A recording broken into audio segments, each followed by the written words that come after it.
control the vertical.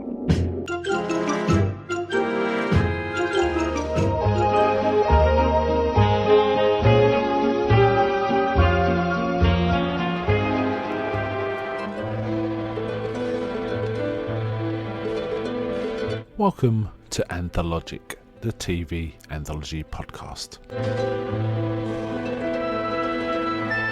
I am your host, Mark.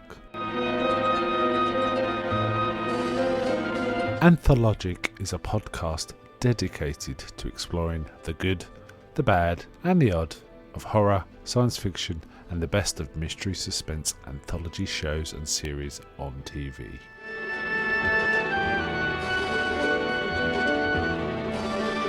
Join me as we slip through the cracks of reality to approach the extremes of experience, where we can peruse the stories and art of a sinister fairground of strange and wonderful rides. And now we go on to the show that is the focus of this particular episode.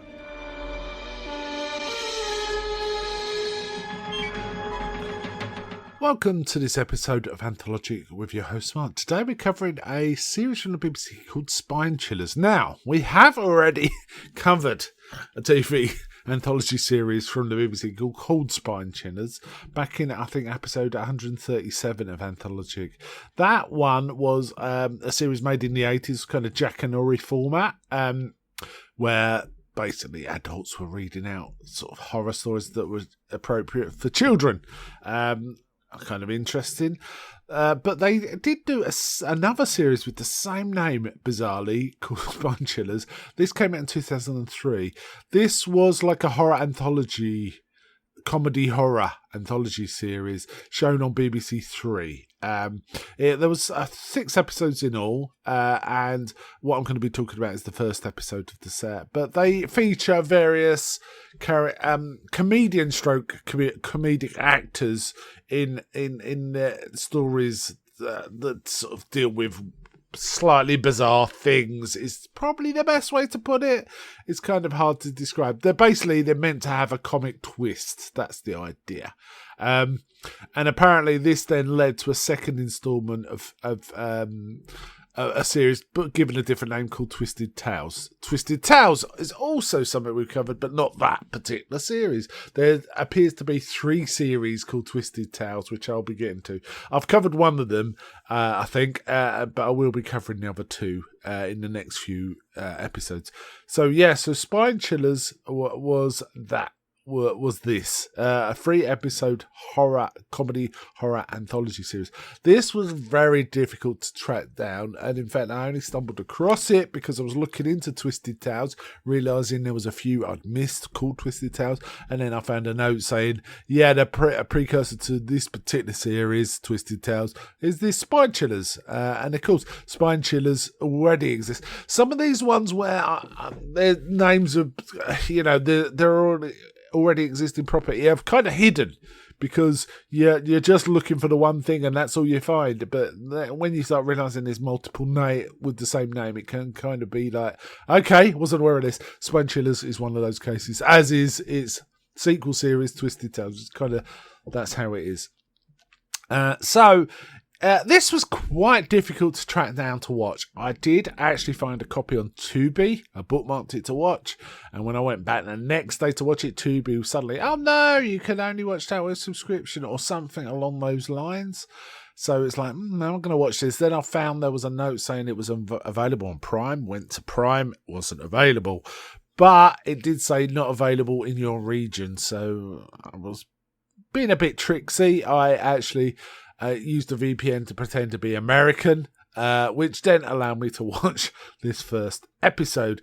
The episode I'm going to review is called Bradford in My Dreams. However, this is listed in some other productions as the 4th episode, but it is actually the first one available, as it were. Though I feel like the 1 and 2 were aired at the same time. Having a look at it also, Bradford in My Dreams tend to be the highest rated ones. They're all reasonably well rated. It's kind of interesting. To give you a feel for the kind of comedy elements of this series, there's an episode with Mackenzie Crook. There's an episode with Alexis Sow. and so on.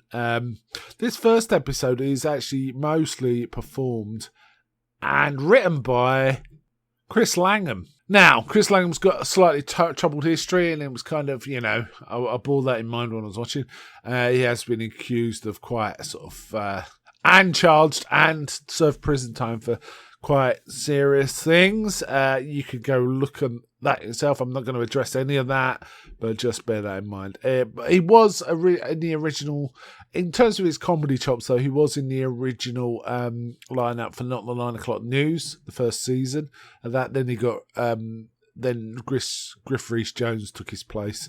And he was also involved in Spike Milligan's writing team early in his career.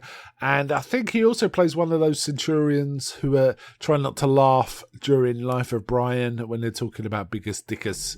He's one of those. So he's been around in the comedy presence. Not most recently, but probably most significant of something that more people might be familiar with is he was a sort of major cast member in, I think, one series of The Thick of It. He played like a hapless politician, I think, if I remember rightly.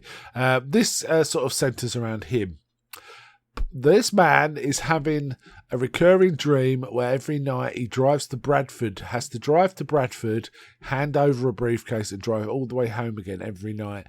And then he wakes up feeling tired, like he has really done it, and he can't deal with it. He's seeing a psychiatrist who listens to this recurring dream, but this level of exhaustion is affecting his work, is affecting his relationship with his girlfriend, who eventually moves out. She can't sort of deal with this. She thinks he might be having an affair because he's always tired, but it's really about this dream. And he goes back to the psychiatrist, who he finds has died, which is odd. But another psychiatrist, Dr. Kroll, has taken on his patients, and he decides he's not going to continue because it seems pointless, because all he's doing is relating a dream that he suffers with every night. But in the end, he's so desperate he tries. And it turns out to be David Tennant. Interesting in this, David Tennant, very young David Tennant, plays a character called Dr. Kroll, which I find quite fun. And he looks so young. But he's still got that Tennant reassurance, and it's kind of working quite well. I believe this was actually about the same time as a Quatermass. They did like a live version of a Quatermass experiment. And it was around this time. And in that, indeed, that was 2005, so a couple of years. He also plays the Doctor. But this, apparently during the sort of rehearsals and so on, he got the note that he was going to be playing Doctor Who, and the cast found out, and there's actually some pointed references within that version of Quatermass where it says, yes, Doctor. So it's interesting, he's also a Doctor in this. But he's not the kind of psychiatrist. He's like, does psychiatrists still have a couch? He says to this character who needs help, and he says, can I tell you about my dream? He goes, nah, I'm not really interested. But he listens, and he says, right, we're going to do something different here. He goes, I'll tell you what, I'm going to give you my phone number. When you wake up and you get a phone call to go deliver, you call me. I will come with you. We'll be in the car. And you will drive to Bradford and I will drive back. So at least you get half a night's good sleep. And this goes on. And that's what he does. And he turns up and effectively they become good friends in his dream, right? In his dream. And indeed, it starts when you see him interacting with the psychiatrist. It's almost like if they are friends. He buys him sort of lime poppadoms, which he does eat on the journey. But the psychiatrist goes, "Oh well, thanks," but just throws him in because he doesn't particularly want lime poppadoms. It's like that, and it kind of builds from there. And this is kind of amusing. And then he encounters a friend who's having a similar thing where he has to get up He wakes up every night to be confronted by 3 women who want to make love to him, and he has to make love to all 3, but he's exhausted when he wakes up in the morning. So the protagonist of this story says, look, here's my number. When these 3 women turn up, you phone me, I will phone my psychiatrist, the 2 of us will come over and we'll take care of the other 2 women, where you take care of one of them. Dealing with one of them shouldn't be as tiring as having to deal with all 3. So that should help him. So you think, okay, he's paying it forward, and he's doing really well at work. He's much more alert. He's spotting things he shouldn't spot, and everyone thinks he's a really sort of mover and shaker. So everything's going well for him. He even has dinner with his girlfriend and manages to reconcile somewhat. So that's all cool. The twist, shall I spoil the twist? Well, no, I won't. If you're interested, you can go away and find it. I've got no reason to think the rest of these aren't pretty fun. I enjoyed this. I had a lot of fun with this. It's half an hour pretty much. Though it was awkward to track down. Couldn't find Blu-rays, DVD, nothing like that. America Prime was all I could really find. And 2B behind a paywall.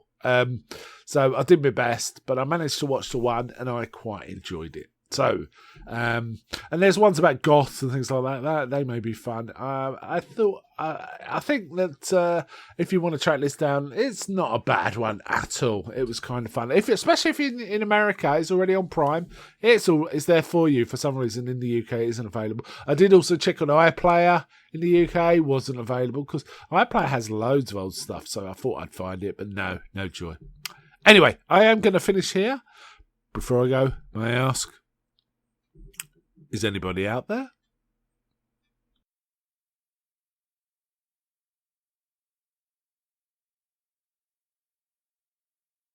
There's nobody here but us chickens.